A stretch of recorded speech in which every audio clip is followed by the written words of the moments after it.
it's your favorite Cedar Bliss, and so today we're going to be talking about a very interesting and fascinating topic. Guess what?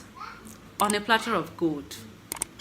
You know, oftentimes we always think that life is not a bed of roses, and that is why we should appreciate those things that nature has offered us on a platter of gold. You know, the problem is that we do not seem to appreciate those things which we see as little or normal, and that is because we have placed the target on the things we tend to achieve, forgetting that there are things which we cannot create, things like long life and good health. And what baffles me the most is that it is these little things that we have placed so much negligence on that matters the most. I once had a friend who always believed that there was always a hidden price tagged to those things that we got on a platter of gold. And I thought to myself, could this be true? I actually affirmed that I could oppose his judgment on this. But up until now, I have not been able to come up with a valid and a convincing argument. And then some other time, I had a boss who always told me, he said, Onyeka, always remember, you had rather been dead than to get a favor for free. I know that sounds a bit exaggerated, but it is not so far from the truth.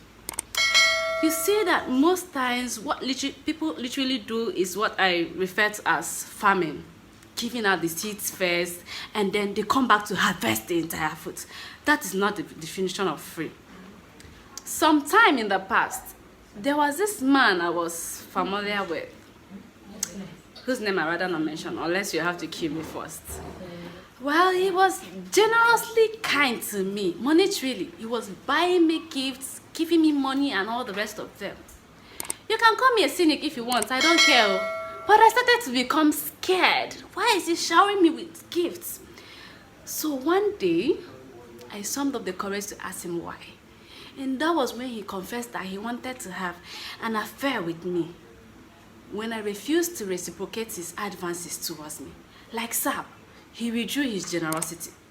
That man was my boss. All these things got me thinking. People seem to believe that nothing goes for nothing. Please, I beg to differ.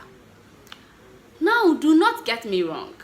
I am not saying that maybe free things do not exist. My argument is that even though they do so infinitesimally. They only come from very few persons, like the biblical Good Samaritan. Now I know that by now you're wondering where I'm going with this. It is simple. If you can afford it, do not get it for free. Do not say I did not warn you. And if you cannot afford it, wait until you can afford it. Because by paying your way, you stay clear of gratitude, guilt, and deceit. Okay, better say, let's put it this way. If you know all the hidden costs for the free thing you're getting and you're willing to pay the extra cost, then maybe, just maybe, you can go for it. Just know that nothing is free. Not even in Freetown. I think there are some natural cases I like to use as an epitome. Cases like a man seeing you through school and you think it's for free. Unless if it's your uncle. I put it to you that that's an intentional act of ignorance. And the inevitable consequence from past stories pertaining to this is usually alarming. Very hyper-alarming if you ask me. Like I remember a story, a non-fictitious story of one adorable young lady whose name was Madichi. She was one beautiful creature that the men who came for her hand in marriage were well-to-do opposite gender, whom of course had good intentions for her, but she did not buy the idea of marriage as at that time because she felt she needed to be schooled. So there came this man whose name was Emeka, one of her marriage prospects, who bought the idea of getting her schooled and got her schooled, including 3 of her brothers. Fast forward to when she had graduated and Emeka reminded her of his intentions of settling down with her. But Madichi refused to marry him. Her reason being that Emeka was too uneducated, local, and unsophisticated.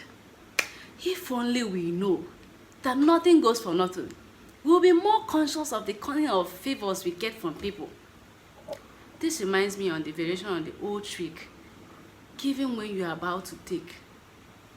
You see that friends who offer you something without asking for payment will later come back to ask for something far dearer than you would have paid them. Emeka at some point became so devastated and pained that the person he had done literally everything for in order to get married to her has refused to marry him.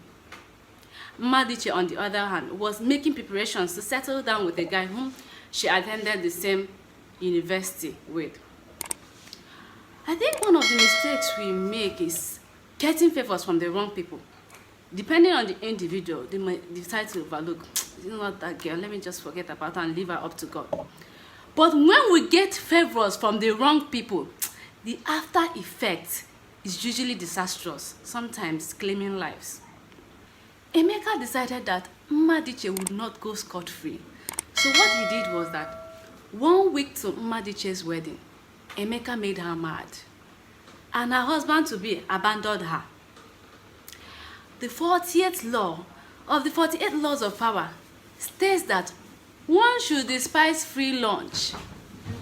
The book states that what is offered for free is very, very dangerous, that it usually involves a trick or a hidden obligation. This reminds me of when we were little. My father always told me to say, no, thank you, whenever someone offered us something. It was only with his or my mother's permission. I know by then you're wondering, I don't have any problems with people getting favors for free.